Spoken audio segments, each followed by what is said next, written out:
This movie was supposed to have a fantastic title and never get a sequel.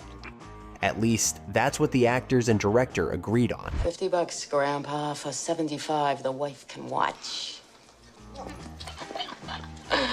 The filming process felt like a complete nightmare, so much so that few believed in its success. And yet, it turned into a modern Hollywood fairy tale. Movies Inside Out presents Pretty Woman is a 1990 romantic comedy about the love story between a call girl and a wealthy businessman. Except, at first, there was no love at all, just a lot of illicit substances. How did Disney end up producing a film on such an adult topic? What does Disneyland have to do with it? And what role did an ordinary sticky note play? We'll tell you all about it in our new video. Let's get started. Holy shit! The creation story. This Hollywood fairy tale has its origins in the far less glamorous corners of Hollywood Boulevard, where crime was rampant. There, a young screenwriter, J.F. Lawton, lived and often spoke with women working on the streets.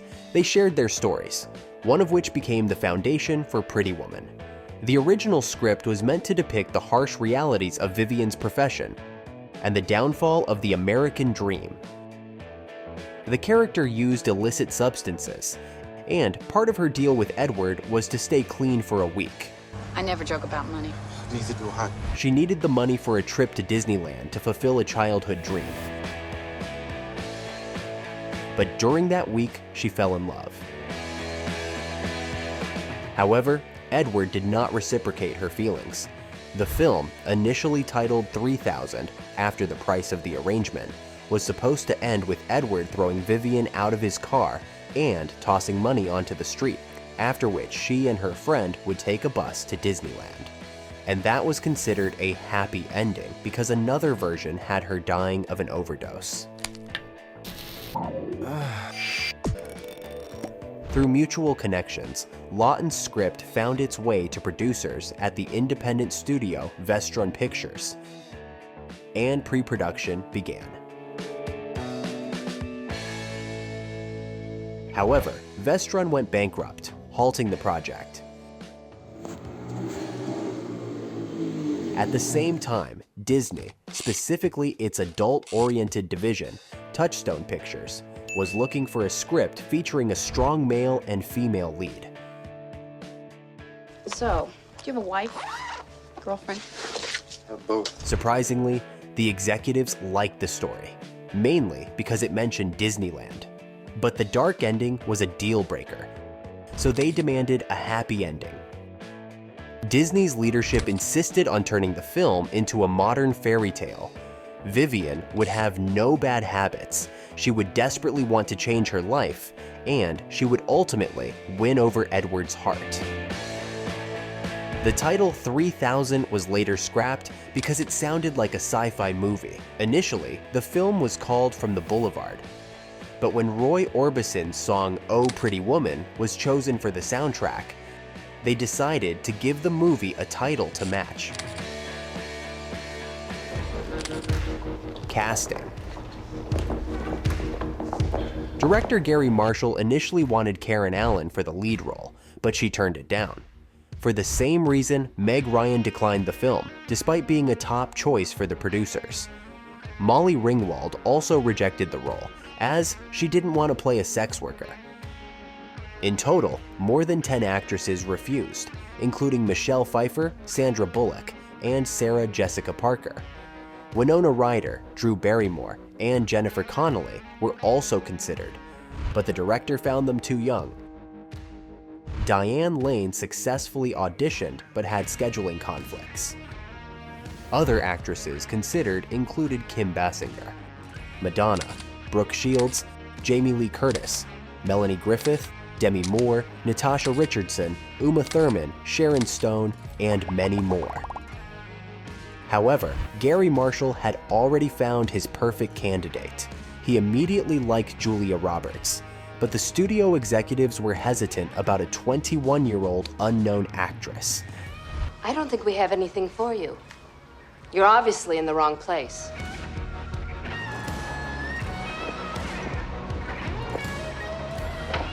Only after extensive and unsuccessful casting searches did they finally approve her for the role of Vivian.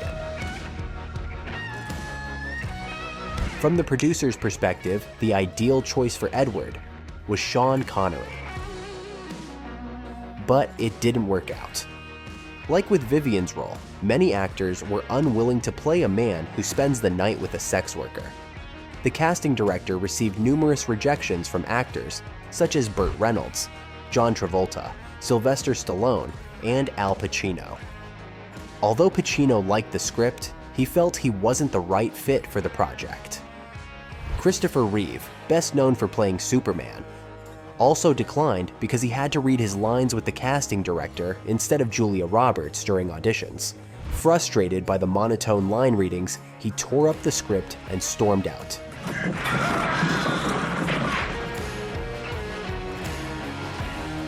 Richard Gere, one of the first actors considered, also initially refused, finding Edward's character too flat. After considering Harrison Ford, Danny Glover, Christopher Lambert, Robin Williams, Denzel Washington, and others, Gary Marshall made one last attempt to get Gere on board. He flew to New York with Julia Roberts, while the producers joined via phone. So I find myself in unfamiliar territory. Gere was still reluctant to take the role, but Roberts wrote him a note on a sticky pad that read, "Please say yes." That simple gesture convinced him. He looks so dopey. For the role of Vivian's friend, Kit, more than a dozen actresses auditioned, including Courtney Cox. But the part ultimately went to Laura San Giacomo. We say who, we say when, we say how much. The role of lawyer Philip Stuckey could have gone to Wayne Knight, but it was given to Jason Alexander. Can I get in on it? Yeah, call me. When? Just call me. Hi, I'm Philip Stuckey, Edward Lewis's lawyer. Hey, where's the guest of honor anyway? Well, if I know him, he's probably off in a corner somewhere charming a very pretty lady. Gary Marshall initially hesitated due to the significant height difference between Gere and Alexander. Get out of here! Get out! However, their chemistry during the audition convinced him, and the height issue was solved by having Alexander stand on a stack of phone books.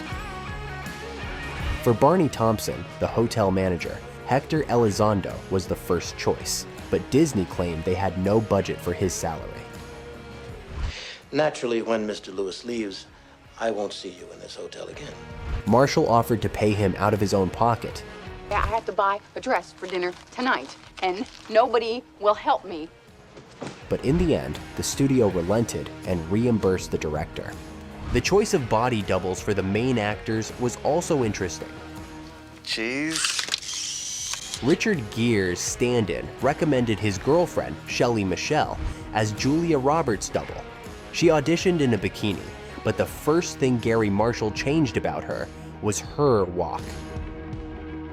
Since Michelle had a ballet background and moved too gracefully, while Roberts' character had a more casual, unrefined stride.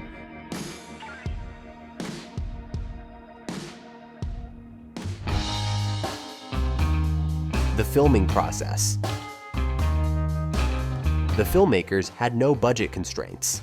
Unlike Indiana Jones, Raiders of the Lost Ark, where Steven Spielberg had to cut costs wherever possible, the producers of Pretty Woman were able to afford as many shooting locations as they wanted. Most of the film was shot in Los Angeles, particularly in Beverly Hills, as well as at Disney Studios in Burbank. The restaurant scene where the snail incident occurs was filmed at the Rex restaurant, now known as Cicada. The hotel lobby scenes were shot at the now demolished Ambassador Hotel. As for Rodeo Drive, filming could only take place on Sundays due to strict city regulations. Of course, the production wasn't without challenges. Luxury car brands like Ferrari and Porsche refused to collaborate, not wanting to associate their brands with illegal activities.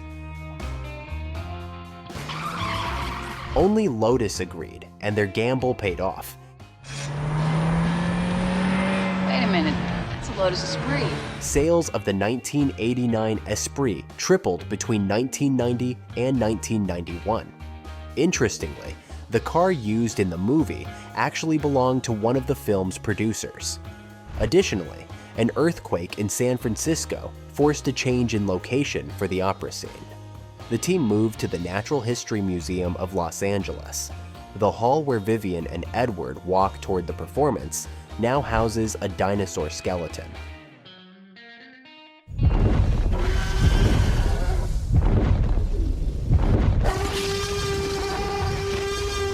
To prepare for her role, Julia Roberts spent a lot of time with director Gary Marshall's wife, who ran a free clinic on Hollywood Boulevard. The script was also modified to include a line about Vivian being from the South. Marshall was concerned that Roberts, a Georgia native, wouldn't be able to fully suppress her accent. Richard Gere was excited about his role, but Marshall told him that all the attention should be on Roberts. I want the fairy tale.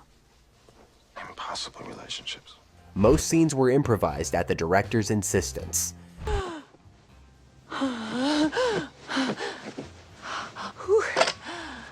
The filming process was so chaotic that many crew members doubted the effectiveness of this approach. Gentlemen, would you mind leaving us, please? Thank you. Even the ending was undecided at the time of filming. When Vivian talks about wanting to be rescued from a tower like a princess, On a white horse with these colors flying would come charging up and draw his sword. the final scene hadn't yet been written. I heard everything you said. This is all I'm capable of right now. Perhaps the most famous improvisation is the scene where Edward snaps the jewelry box shut on Vivian's fingers.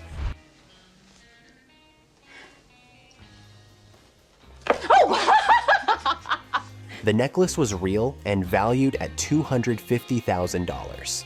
During filming, an armed security guard from the jewelry store stood behind the director at all times.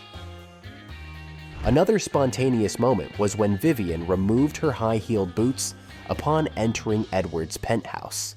Robert's feet were genuinely sore. And when Vivian watches reruns of I Love Lucy, Marshall tickled Robert's feet off camera to make her laughter look natural. After the bathtub scene, Robert's hair dye washed out, forcing her to recolor it late at night. What do you color, Shelby? They're blush and bash. The crew also pranked her. When she dunked underwater, they all left the set, including the camera operator.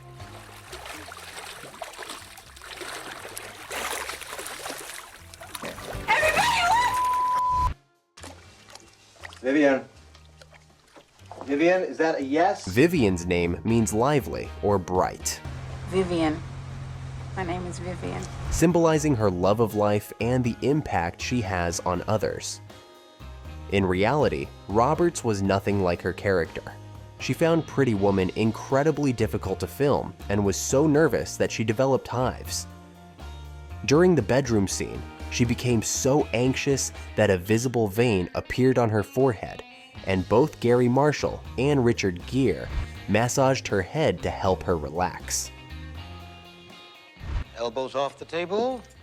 Don't slouch. Shrimp fork. She even fainted from hunger at one point. Vivian's red dress became one of the most iconic outfits in film history. Originally, it was supposed to be black, but costume designer Marilyn Vance found that too dull and changed it to red. The blazer Vivian wears was a $30 thrift store purchase made just before filming began.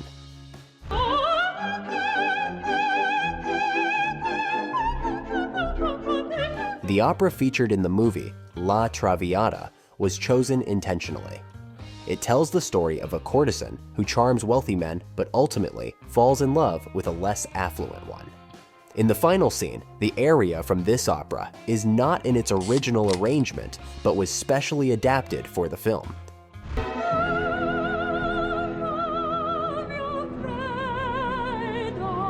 Meanwhile, the piano piece Edward plays was composed by Richard Gere himself.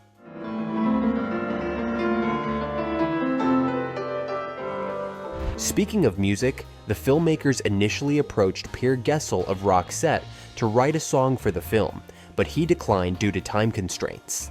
Instead, he offered a Christmas song previously released in Sweden called It Must Have Been. Marshall loved it so much that he re-edited the film to fit the song into a dialogue-free scene, with the only modification being the removal of the Christmas references. Leave the winter on the ground. When Vivian calls her friend to say Edward hired her for a week, Kid is lying next to a Winnie the Pooh plush toy, an Easter egg referencing the original screenplay, where the film ended with a trip to Disneyland.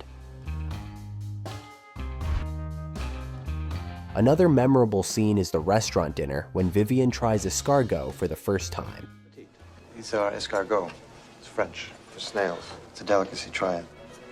Director Gary Marshall personally tossed the snail multiple times before the actor playing the waiter managed to catch it. I just want to head my shipyard. Slippery little suckers. Years later, Marshall cast the same actor in The Princess Diaries and its sequel, giving him the exact same line he had in Pretty Woman. It happens all the time. It happens all the time. After filming wrapped, there was an overwhelming amount of footage, both from successful and failed improvisations. Editor Priscilla Ned Friendly struggled to assemble the rough cut and screened it for the crew. She noticed that Gary Marshall had his eyes closed the entire time and assumed he disliked the result, or had fallen asleep. But according to him, he was mentally tallying the number of funny moments, and he was pleased. Test screenings proved he was right, as they were a huge success. Interestingly, at the very beginning of the film, the filmmakers subtly hinted at Vivian's profession. On the hotel sign outside her building, only the first two letters are illuminated, forming the word ho, which sounds like whore. What exactly did Santa Claus mean when he said ho ho ho? Ho, ho, ho. Movie mistakes and errors. Of course, the film didn't go without its share of goofs, but before we get into that, let's take a closer look at the movie poster. Richard Gere's hair appears dark, even though in the film it's graying. And as for Julia Roberts, only her head is actually in the image. The body belongs to her body double, Shelley Michelle. Now, how many mistakes do you think are in this cinematic masterpiece? Pause the video and write your guess in the comments. At the end, you can compare your result with ours. Let's start counting. At the party scene at the beginning of the film, Edward mistakenly says that the Tokyo Stock Exchange opened an hour and a half ago. You don't know? Tokyo opened maybe 90 minutes ago. You have to keep on top. Given the time zone difference, it should be the middle of the night in Los Angeles, not noon. A bit later, we see Vivian using a black marker to cover up scuff marks on her boots, holding it in her right hand. However, both Julia Roberts and her character are left-handed, as can be confirmed later in the film when she writes in a notebook. Hey, Sugar, you looking for a date? There are also several continuity errors in the scene where the main characters meet. Vivian approaches Edward's car from behind, but when she peers inside, it seems as though she came from the front. She also tells him to turn on his headlights. Lights. Lights would be good here. Even though they were already on while he was driving. No, that's rent. When she gets behind the wheel of the Lotus, she buckles her seatbelt. Fasten your seatbelt. I am taking you for the ride of your life. I'm going to show you what this car can really do. But in the next shot, she's unbuckled. She also states that this model has a standard 4-speed H-pattern transmission. but in reality, it has 5 gears.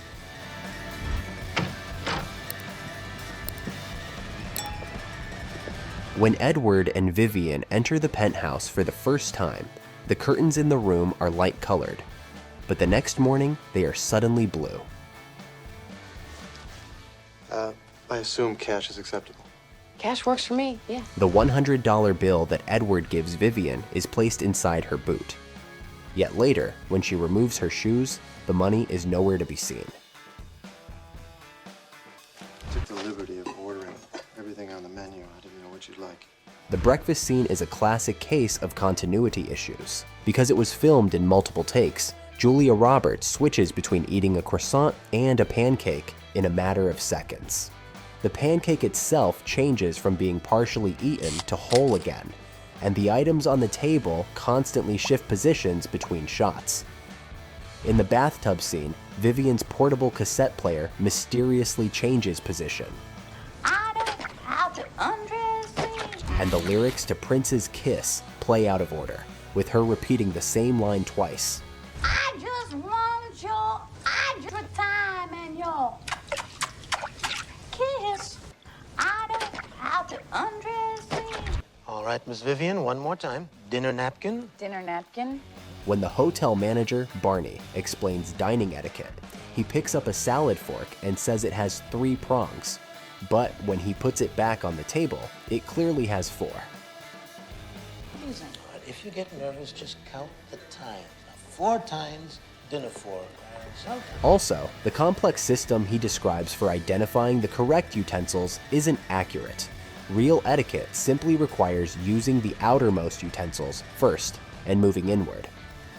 Later, when Edward comes to pick up Vivian for dinner, he holds the phone in his left hand and a briefcase in his right. But as he talks to the manager, his right hand is suddenly free, and then he reaches for the counter to grab his briefcase, yet we never saw him put it down. At the dinner with Mr. Morse and David, the ice cream in their bowls appears and disappears throughout the scene. At one point, the waiters take the bowls away, but moments later, they are back on the table. I've heard enough of this.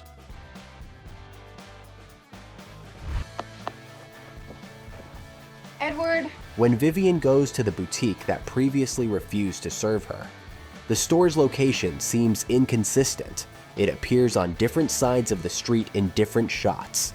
Later, when she returns to the hotel, her purse inexplicably switches from one hand to the other. During the bubble bath scene, the soap suds on Edward's chest vanish and reappear. At the polo match, Edward's tie is tied differently in various shots. Meanwhile, Vivian's toes are covered in bandages, but when she removes her shoes back at the hotel, the bandages are gone. When Edward pays Vivian for the week, he tosses what looks like 11 or 12 bills onto the bed. However, in the next shot, the money has shifted positions and appears to have increased in number. During the confrontation between Vivian and Stucky in the penthouse, Stucky's wine glass switches hands multiple times. When he lunges at her, she rips off his watch, which visibly flies off to the left. Yet moments later, when Vivian bites him, the watch is back on his wrist, only to disappear again in the next frame.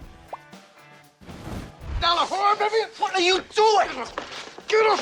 Stop. Fun fact, in this scene, Richard Gere accidentally knocked out part of his tooth, and you can see him subtly moving his tongue inside his mouth after the impact. As Vivian drives away from the hotel in a limousine, a Rolls-Royce is seen parking behind it. However, in the following shots, the car is completely gone. Also, in the same scene, Barney, played by Hector Elizondo, can be seen briefly looking directly into the camera. When Edward hands Barney the ruby necklace and earrings to return to the jeweler, one of the earrings is visibly missing a stone on the front. In the film's final scene, Edward is deep in thought as he drives, with rain pouring outside. But when he arrives at Vivian's building, the pavement is completely dry. Then, just moments later, the street appears wet again, as if it had been raining the whole time.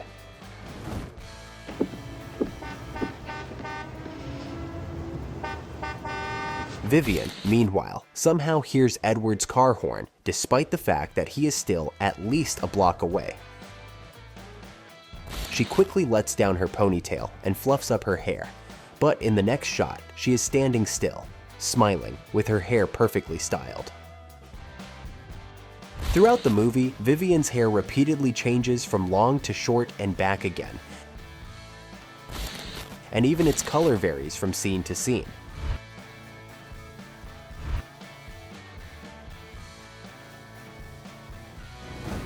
Also, the bouquet of flowers Edward brings her at the end of the film noticeably increases in size.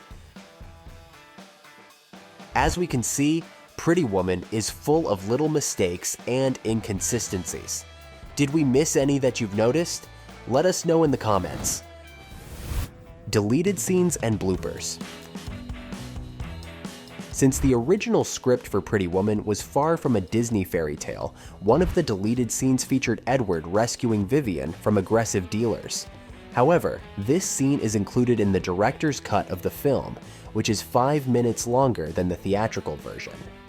Interestingly, the director's own son appeared in this extended version as one of the men threatening Edward. The extended cut also includes a scene where Carlos yells at Vivian as she gets into Edward's car, as well as extra dialogue between the main characters while driving and in the hotel room when Edward first offers her to stay the night. The dinner scene is also lengthened with additional dialogue between Vivian and Edward after Mr. Morse and his grandson leave. They discuss their former dinner guests and, in front of stunned waiters, Vivian pulls ketchup out of her purse and pours it over her food. The country club scene has an additional moment where Stucky's wife talks to him, but he completely ignores her while keeping his eyes on Vivian. More scenes of Edward and Vivian spending time together were also added, including horseback riding. In another extended scene, after spending the day at the park, they have a conversation in the limousine about Bach and make a stop at a club to visit Kit. This scene, however, contains a continuity error. Edward is not wearing a vest in the limousine, while in all other scenes, he is. The director explained that sitting in the vest was uncomfortable for Richard Gere, and he kept adjusting it. Another added moment shows Edward watching a father and son playing on the street after he and Vivian part ways. One of the funniest bloopers happened when Jason Alexander, who played Stucky, slammed a car door so hard that he shattered the window. Meanwhile, the final staircase scene had to be filmed 9 times due to various issues. Julia Roberts' slippery shoes, music playing from a neighboring house, flocks of pigeons getting in the way, and Richard Gere's suit getting dirty. There were also some sound-related problems. The voice of a man rummaging through the trash near Sylvester Stallone's house was poorly recorded, so director Gary Marshall had to dub over it himself. Tell me how to get to Beverly Hills. You're here. That's Sylvester Stallone's house right there. Thank you. You're welcome. Additionally, the piano keys in the love scene produce such discordant sounds that the audio had to be completely re-recorded. Interestingly, the television version of the film differs slightly from the theatrical release. Some scenes with explicit language were reshot. For example, when Kit tries to cheer up Vivian, You want me to, like, give you a name or something? I'd like a name. Oh, God, the pressure of a name. Cinderella. Additionally, in the TV version, when Kit sees the woman's dress, she says, "My grandma had curtains like those." Whereas in the original, she jokes, $50, Grandpa. For 75, the wife can watch. worldwide recognition. With a budget of $14 million, Pretty Woman hit theaters in March 1990 and immediately topped the box office on its opening weekend. Even today, it remains the highest-grossing R-rated film released by Disney, a rating that requires children to watch only under adult supervision. Globally, Pretty Woman earned over $460 million and turned Julia Roberts into a true Hollywood star. Her salary for playing Vivian was just $300,000, whereas today she commands multi-million-dollar paychecks. Richard Gere continued his stellar career, while Laura San Giacomo has primarily taken on supporting roles. Hector Elizondo became known as a master of small yet memorable parts, and Jason Alexander gained fame mainly as a comedian. Unfortunately for Ralph Bellamy, his role as Mr. Morse was his last. He passed away in 1991 at the age of 87. The film was also recognized by various awards. Pretty Woman was nominated for a Caesar Award and received 4 BAFTA nominations, including for Best Screenplay and Best Costume Design. Julia Roberts was nominated for both a BAFTA and an Academy Award for her performance and won the Golden Globe. Richard Gere, however, only received a nomination for the Golden Globe. 9 years after the film's release, director Gary Marshall reunited with Gere and Roberts for Runaway Bride. However, they had all agreed never to make a Pretty Woman sequel, despite the fact that even a Tibetan monk once asked Richard Gere about a follow-up. Wait a minute, who let a monk watch an R-rated movie? And what kind of sequel would you imagine for Edward and Vivian? Share your ideas in the comments.